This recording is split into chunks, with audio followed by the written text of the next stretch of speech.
On my 33rd birthday, my husband made me wear a t-shirt that said Hot Mess Express, no refunds. His sister smirked, "Wow, you're brave for wearing that." I stood there as he read aloud a list of all the things you've failed at. I swallowed the lump in my throat. 1 week later, he left a dozen voicemails. "I messed up so bad. Please talk to me. My name's Nora. I live just outside Milwaukee in a town called Brookfield. Nice area, nice schools, nice lawns. The kind of place where people wave when they walk their dogs but never invite you in. Clay and I moved here 6 years ago when June was just a baby. Marley came 2 years after. From the outside, we were that couple, the ones who went to the farmer's market on Sundays and posted matching family Halloween costumes on Facebook. We were the kind of family people assumed had it all together. We didn't. Looking back now, I think the rot started long before I noticed it.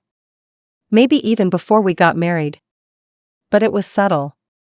The kind of things you chalk up to everyone has flaws or he's just tired.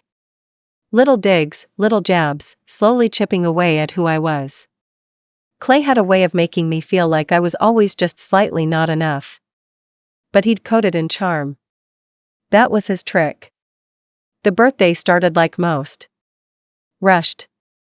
I was up early, getting the girls ready. Clay hadn't said happy birthday. No card, no flowers. That wasn't unusual, really. He said he liked surprises. Around lunchtime, he texted, "Dinner at Keeley's tonight. Dress nice," winky face. I was already tired. Marley had spilled juice on the rug that morning, and June had a meltdown over a missing hair clip. But I pulled myself together. I put on a navy blouse and fixed my makeup in the car while we waited at a stoplight. When we got to Keeley's, I noticed she was already in hostess mode, cheese board laid out, candles burning, wine poured. She kissed my cheek but didn't say happy birthday. Just gave me that tight-lipped smile she always saved for me. Clay handed me a gift bag as soon as we walked in. "Open it," he said, smiling like a kid. I pulled out the shirt. Bright pink. The kind of shirt you'd buy at a joke store. Glittery letters, Hot Mess Express, no refunds. I blinked.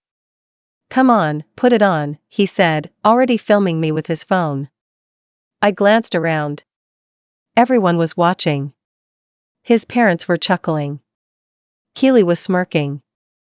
I looked over at the girls. They were already chasing Keeley's dog around the living room. So I pulled the shirt on over my blouse. Keeley tilted her head. "Wow," she said, sipping her wine. "You're brave for wearing that." I tried to laugh. Tried to act like I was in on the joke.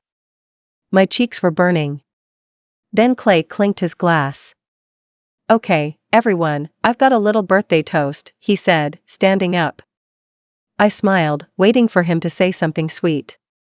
Maybe even just a thank you for being the glue that held everything together. He pulled a piece of paper from his back pocket. "This is a list," he said, "of all the things Nora's failed at." Some people laughed. I thought he was joking. I mean, who does that? But he started reading. Number 1, attempting to cook vegan lasagna. Nobody asked for that. Laughter. Number 2, starting but not finishing that yoga challenge last summer. More chuckles. Number 3, forgetting Marley's library books, again. He just kept going. 12 things in total. I stood there, smiling. Frozen. My face hurt from pretending. I felt like I was floating above myself, watching this moment play out like it was happening to someone else. When he finished, he said, "Kidding. Kidding. Love you, babe." And everyone raised their glasses. I raised mine too. Because what else do you do when you're completely humiliated but surrounded by people who act like it's all just good fun? On the drive home, I stared out the window. Clay turned the music up, humming along. Like nothing had happened. "Come on," he said.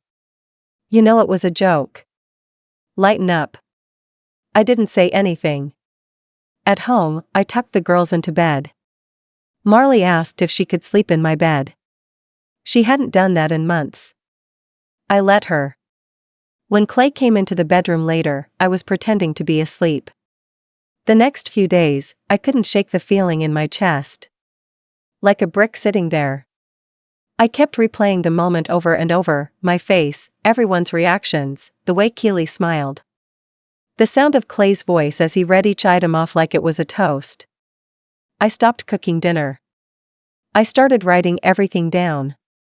Just for me. A list of things he'd said over the years. Times he embarrassed me in front of friends. Times he made jokes about how I looked after giving birth. The comments about my family, about how needy I was. I filled 10 pages. I showed them to no one. But I read them over and over. Each word was like opening a door I had been afraid to touch. I knew I couldn't stay. I told him that night. He was on the couch, watching some action movie with a beer in hand. I need space, I said. He looked over at me. What does that mean? I don't know yet. But I'm not happy. He scoffed. Jesus, Nora. It was a joke. You really can't let that go? This isn't about the shirt, I said. That was just the last thing I'm willing to smile through. He went quiet. Then he laughed. Where would you even go? You don't work. You don't even drive on the freeway. You think you're gonna just figure it out? That night, I slept in June's room. 3 days later, I called a lawyer. Then I called my mom. She cried. Then she said, thank God. Clay moved out a week later. Said he needed time to think. Said I was being unfair. Said I wasn't appreciating everything he'd done for me. That's when the voicemails started. 12 in total. The first voicemail came at 10:48 p.m. Hey, it's me. I don't know what to say. I messed up. I get it now. I went too far. I thought I was being funny, but I see how it looked. Please, can we talk? I listened to it once, then deleted it. The second one came the next morning. I woke up and thought you were in the kitchen. I swear I heard you. Then I realized I was at Keely's. I hate it here. It smells like candles and boiled chicken. I miss home. I miss you. That one, I saved. Just to remind myself how fast the house had stopped feeling like home for him. 3 days. That's all it took. The third one was angry. Oh, so you're just not going to answer me now? After everything? You don't even have the decency to talk to the father of your kids? Unbelievable, Nora. Delete. The fourth came at 3:12 a.m. There was no talking. Just the sound of him breathing. A long, shaky inhale, a muffled sob, then the beep. I sat on the kitchen floor and listened to it 3 times. I didn't cry. Not then. I just sat there in the dark, holding my knees, trying to feel something other than tired. By the 7th voicemail, I'd stopped listening in real time. I'd wait until the girls were asleep, then plug in my earbuds and play them back one by one like episodes of a show I didn't ask to subscribe to. The tone changed with each one. Pleading. Confused. Guilting. Remorseful. It was like watching a man perform a monologue for an audience that had already left the theater. Meanwhile, life continued. I dropped Marley off at preschool and held her hand a little longer than usual at the door. I walked June to the bus stop and waved until the bus turned the corner. I bought groceries, filled up the gas tank, vacuumed, and even cleaned out the fridge. These things felt oddly empowering. Like I was reassembling myself one boring chore at a time. Keely texted once. Just a single message, hope you're not putting this all on Clay. We all know how dramatic you can be. I didn't reply. Instead, I dug out the notebook again. I started writing about Keely this time. About the way she always called me low energy at family dinners, or how she'd say, your girls are cute, do you feed them sugar at all, like it was a dig. It was all subtle. Microcuts. Enough that if I ever brought them up, I'd sound paranoid. Clay always said, "She just jokes like that. You're too sensitive." That sentence lived in my head like a splinter. I began writing down all the times I'd been told that. When I didn't laugh at Clay's funny Instagram captions. When I didn't want to go to another double date with his friends because I always ended up babysitting while he got drunk and played darts. When I'd ask him to put his phone away at dinner and he'd roll his eyes. It all used to seem small. Now, it felt like a pattern. A well-worn path that led me straight into a version of myself I didn't recognize. Quiet. Careful. Controlled. But once I saw it, I couldn't unsee it. By the 10th voicemail, Clay had run out of steam. "I guess this is what you want. Just, remember, I didn't do anything that bad. I never hit you. I never cheated. I thought we were fine." That one made me pause. Because it was true. He never hit me. He didn't scream or slam doors. He didn't sleep with anyone else. He didn't break me. But he slowly erased me. With jokes. With silence. With indifference. He ignored my wins, magnified my mistakes, and made every part of my life feel like a running joke in his stand-up routine. It wasn't torment in the way people picture it. But it was something. Something enough. One afternoon, a few days after the last voicemail, I took the girls to the park. It was one of those early spring days when the air still has a bite, but the sun is warm enough to unzip your coat. June was showing Marley how to make daisy chains. I sat on a bench with a coffee, just watching them. There was a dad there with his toddler, chasing her down the slide, laughing like a man who didn't care who was watching. I realized I had no photos like that of Clay. Every picture was staged. Matching outfits, forced smiles, captions about my girls that made people believe he was present. But in reality? He spent more time curating his life online than living it. That night, I started drafting an email to my lawyer. I reread the voicemail transcripts I had typed out. I printed them. I printed the list he read on my birthday. Yes, I'd typed it out, word for word, while it was still fresh. I was building my case. Not just for the divorce. But for myself. To prove, even just to me, that it was real. That it mattered. That it wasn't just a joke. More time passed. Clay texted that he wanted to see the girls. We worked out a visit, supervised, at my mom's place. He showed up late and brought cheap toys from the gas station. The girls were excited anyway. Kids always are. He was on his best behavior. Smiling, asking about school, even offering to help Marley tie her shoe. He looked at me a few times like he wanted to say something. But he didn't. Not until he was leaving. "Nora," he said quietly at the door, "I know I went too far. I wish I could take it all back." I didn't say anything. I just nodded. I wasn't ready to forgive. Not yet. Maybe not ever. But I could see that part of him was really trying to figure out what he broke. And maybe even realizing it wasn't just me.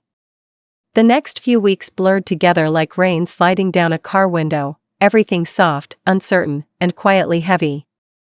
The girls were adjusting in their own ways. June had started asking little questions here and there, nothing direct, but pointed enough. "Why doesn't Daddy live here now? Are we still a family?"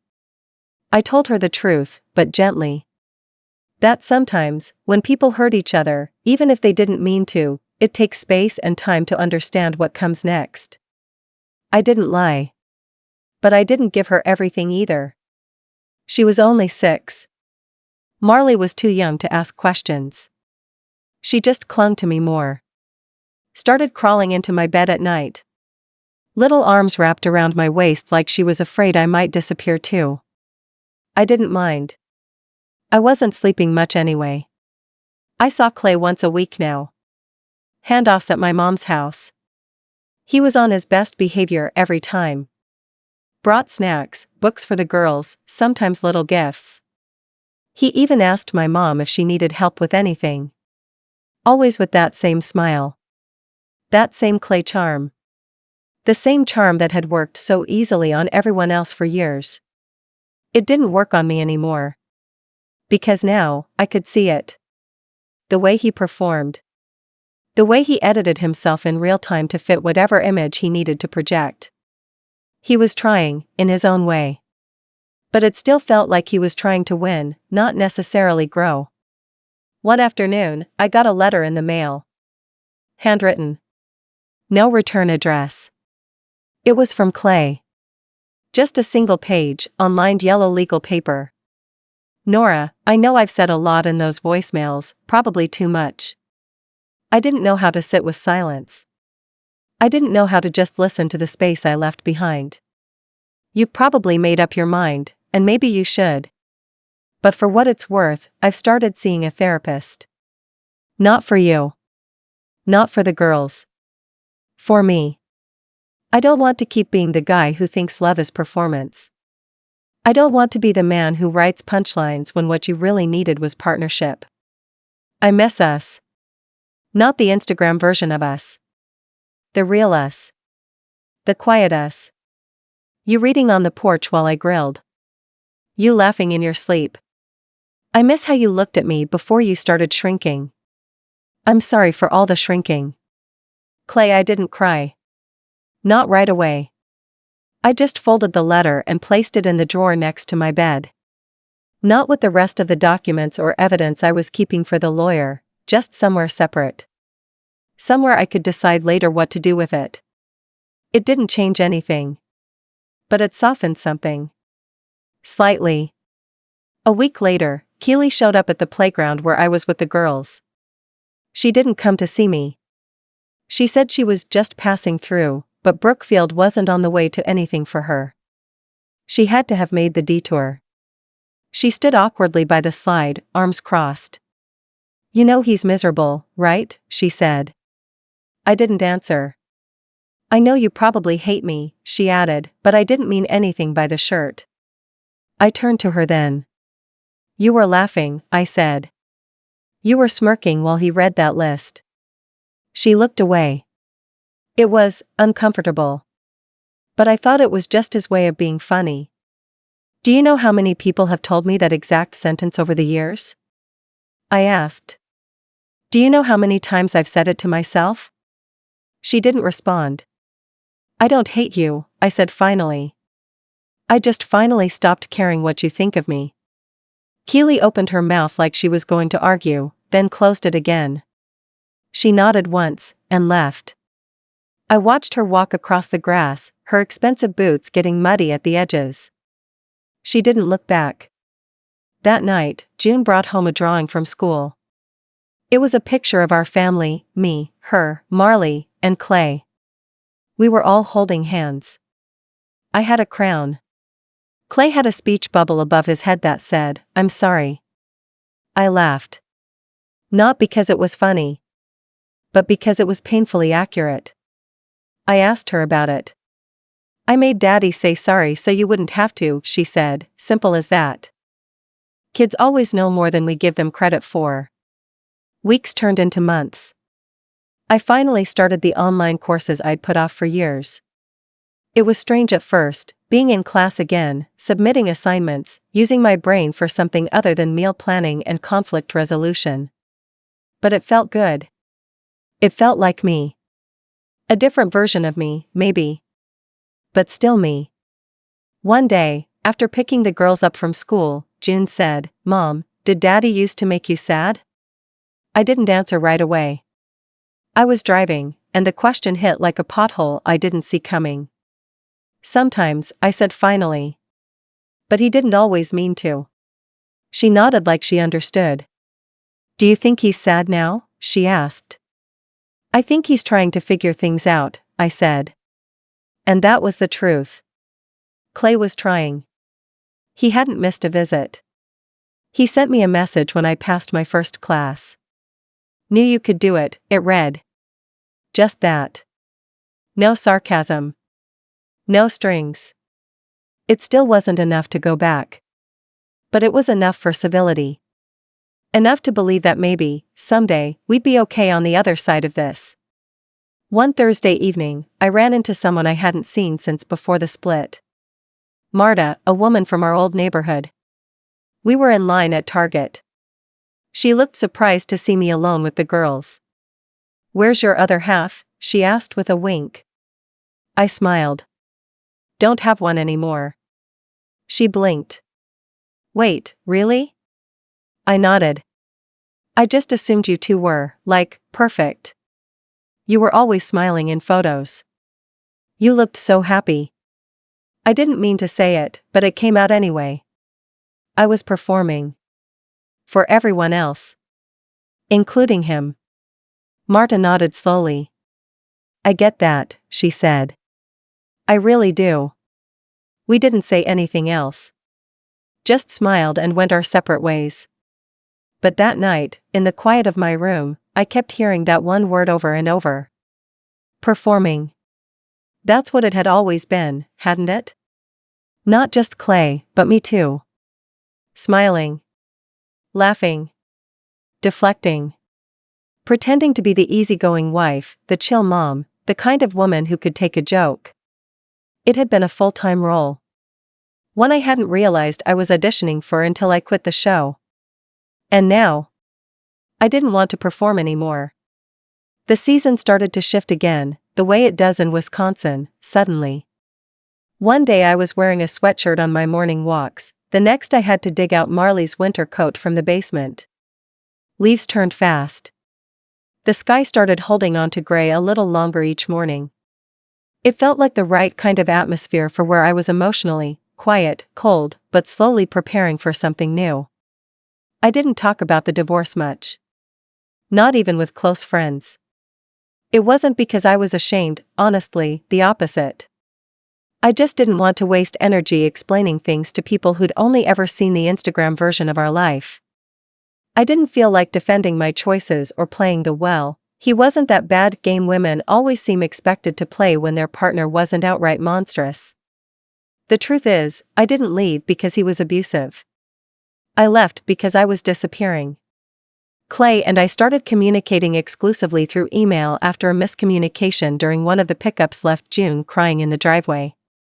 He'd shown up early, honked twice, and when I didn't answer right away, he just left.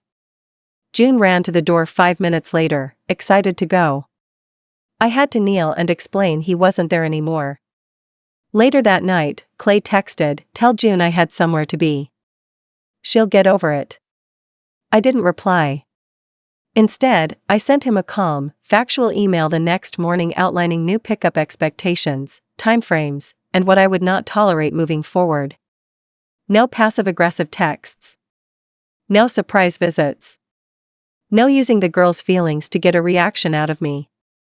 To my surprise, he agreed. His responses became shorter, more formal, but respectful. And maybe, weirdly, that was progress. There's something about formal boundaries that made him take things more seriously. Or maybe it just took the pressure off trying to be the fun dad and the ex-husband begging for forgiveness in the same breath. The girls started adjusting too. They stopped asking when Daddy was coming home. June started drawing pictures that just had the three of us. Marley began calling our bedroom the girls' room. They were moving on faster than I was. There was one night, though, that almost broke me. It was late. I'd finished folding laundry and was walking past June's room when I heard her whispering. I peeked in. She was kneeling by her window, looking out at the driveway, holding one of Clay's old baseball caps to her chest. "Good night, Daddy," she whispered. I didn't say anything. Just stood there, heart aching in a way I hadn't prepared for. Because I realized, this wasn't just about me and Clay. It never had been. This was about two little girls, too young to understand nuance, trying to love a father who'd spent years loving the idea of a family more than the responsibility of one. Still, I didn't stop her. I let her say goodnight to the dark. I closed her door softly and let myself cry in the hallway. Not out of regret. Not even out of sadness for Clay. But for June. For Marley. For all the times I kept the peace in a marriage just to avoid making them sad. When in reality, they were already living in a house where tension clung to the corners like dust.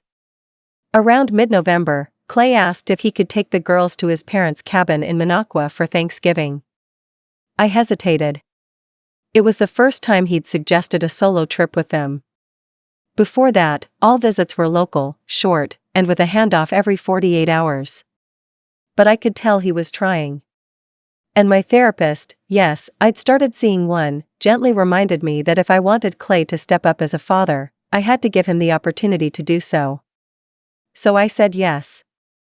I packed the girls' bags with extra socks, their favorite blankets, allergy meds, a list of bedtime routines, emergency contacts, and printed instructions taped to the inside of each bag. It was overkill. But it helped me breathe. They left Wednesday morning. Marley waved out the backseat window. June shouted, "Save some pumpkin pie." Then they were gone. And for the first time in months, the house was completely silent. I didn't know what to do with myself. I vacuumed twice. Cleaned the fridge. Organized the junk drawer. Then I sat on the couch with a mug of tea and realized something. I was lonely. Not for Clay. That ship had long sailed. But for connection. For someone to ask me how my day was. For a pair of arms around me that didn't feel like obligation or apology. It wasn't about needing a man. It was about missing feeling seen. That night, I went for a walk. The cold burned my cheeks, but it felt good to move. I passed the bakery where Clay used to pick up cupcakes for my birthday. It was closed, lights off. I stared at my reflection in the window. For the first time in a long time, I didn't see someone broken. Or bitter. I saw a woman learning to be alone without being lonely. I went home, made myself a late dinner, just toast with peanut butter and banana, but it tasted like freedom, and watched a documentary about a woman who hiked the Pacific Crest Trail alone after her divorce. By the time I fell asleep, I realized I hadn't thought about Clay in hours. The girls came back Sunday afternoon, full of stories. Marley had found a salamander. June got to paddle a canoe with Grandpa. They were glowing, rosy cheeks, tangled hair, that wild energy kids get from running around outside for 4 days. Clay stood at the door, holding Marley's backpack like a peace offering. "They were good," he said. "I mean, they missed you. But they were good." I nodded. He handed me a small paper bag. "They picked out cookies for you from that place you like." I peeked inside. Sugar cookies with cranberry and white chocolate. My favorite. The same ones he used to forget I loved, every single year. "They remembered?" I asked. He smiled, soft. "They never forgot." Then he left. And I stood there, holding the bag, realizing that my daughters were going to be okay. They were resilient. Strong. Bright. Because I was showing them how to be. Even if they didn't know it yet. The snow came early that December. Thick, wet flakes that turned Brookfield into a postcard overnight. I remember standing in the kitchen that morning, coffee in hand, watching the girls press their noses to the glass, squealing at the sight of it. We built a lopsided snowman that weekend. June insisted he needed mom energy, so I wrapped my old scarf around its neck and gave it sunglasses. Marley added a crooked grin out of chocolate chips, and I laughed until my stomach hurt. It felt like a turning point. The nights were still quiet. Still lonely sometimes. But I didn't dread them the way I had before. I started reading again. Journaling. Stretching before bed. I wasn't healing in a dramatic, movie montage kind of way. Just quietly, steadily. Like a muscle slowly learning how to work again after being ignored. And then, the unexpected happened. Keely's husband left her. I found out through a mutual friend who texted me with a "girl, have you heard?" kind of message. Apparently, he packed a bag, left a note, and moved in with a woman he met at a tech convention. Suddenly, Keely's snide Instagram captions about married life being magic disappeared. So did the curated family photos and wine and brunch posts. Radio silence. A week later, I got a message from her. Keely, hey. I know things have been tense. But if you ever feel like talking, or maybe grabbing coffee, I'd really like that. I stared at it for a while. Then deleted it. That was my first real taste of satisfaction. Not cruelty. Not revenge in the way people think of it. Just clarity. Knowing that I didn't owe her a seat at my table. That I didn't have to perform kindness or forgiveness just because she had finally been humbled. Sometimes, karma doesn't show up with fireworks. Sometimes, it arrives quietly, in a DM from the woman who used to laugh at your pain. The second moment came not long after. Clay had offered to take the girls to his office Christmas party. It was a family-friendly event. Hosted at a local event center with a Santa, cookie decorating, the works. I agreed. The girls were excited. When he picked them up, I noticed he looked frazzled. Not put together like usual. His shirt was slightly wrinkled, and his eyes looked tired. Big day? I asked. He gave a half smile. Just a lot on my plate. I nodded, but didn't say more. Let him feel that silence. Later that evening, my phone buzzed. A text from an old friend of Clay's, Trevor, from his office. Trevor, hey Nora, just wanted to say, you handled yourself with so much grace. I saw what went down at the party. Total class act. I blinked. I hadn't even been there. Turns out, Clay had brought the girls, and while introducing them to some colleagues, one of them asked, "And is your wife around?" Clay had apparently stumbled. Started to explain. Got flustered. And June, God bless her, chimed in with, "Mom's not here. Dad made her cry a lot, so now we live with just her. But we're really happy." According to Trevor, people went dead silent. Clay reportedly laughed it off with a forced, "Kids, huh," and turned bright red. I didn't say anything to June about it. She didn't bring it up either. But that night, I made her favorite mac and cheese for dinner. And when she asked for an extra scoop, I gave it to her without question. Because that was the moment I knew she was watching. Learning. Finding her voice. Just like I had.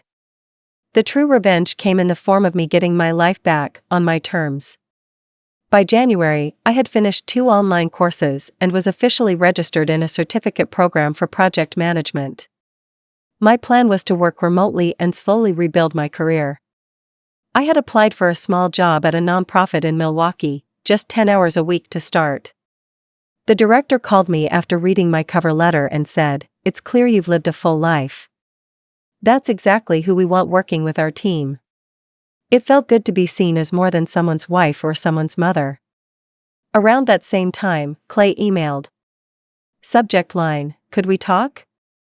He asked if we could meet for coffee. No pressure, he wrote. I just want to say some things out loud. Not to win you back. Just to be honest. I agreed, mostly out of curiosity. We met at a little cafe in Wauwatosa, halfway between our houses. I wore a sweater that made my eyes look brighter and jeans that fit me perfectly. Not for him. For me. He looked nervous. Had shaved. Worn cologne. Sat with his hands folded like a student waiting for feedback. I just wanted to say I'm sorry, he said. Not for the birthday. Not just for that. For all of it. For making you the joke. For thinking that just because I brought home flowers once a year, it meant I was a good partner. I nodded. Let him speak. I used to think I was the fun one, he continued. But the truth is, I was the one who kept making you clean up the mess. That stuck with me.